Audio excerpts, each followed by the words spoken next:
महाराष्ट्राच्या मुख्यमंत्री पदावरून शिवसेना भाजपात बेबनाव निर्माण झाला। शिवसेनेने काँग्रेस राष्ट्रवादी काँग्रेसशी बोलणी सुरू केली।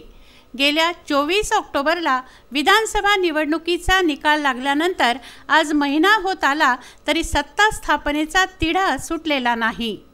हा तिढा लवकरच सुटणार असून येत्या 25 ते 29 नोव्हेंबर दरम्यान भाजपच सत्ता स्थापन करणार अशी विश्वसनीय सूत्रांद्वारे विदर्भ न्यूज अमरावती एक्सक्लुसिव्ह माहिती देत आहे। महाराष्ट्रात शिवसेना, राष्ट्रवादी काँग्रेस व काँग्रेस या तिन्ही पक्षांचे आघाडी सरकार स्थापन होण्याच्या हालचालींचे वृत्त सर्वत्र झळकत आहे। या पार्श्वभूमीवर विदर्भ न्यूज हे विशेष वृत्त प्रेक्षकांना देत आहे।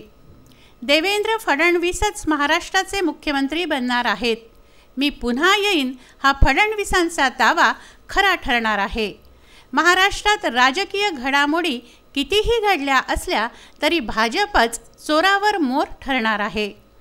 दुसरं म्हणजे मराठवाड्यातील सर्वात सुपरिचित व प्रसिद्ध चेहरा पक्षबदल करणार आहे। हे विदर्भ न्यूज अमरावतीचे भाकीत आहे। हे येत्या काही दिवसातच खरे ठरणार आहे। महाराष्ट्रात सत्ता स्थापन करण्यासाठी भाजपला कोण हात देणार, कोणाचे बळ घेऊन देवेंद्र फडणवीस पुन्हा पालखीमध्ये विराजमान होणार, या प्रश्नांच्या उत्तरासाठी बघत रहा विदर्भ न्यूज अमरावती।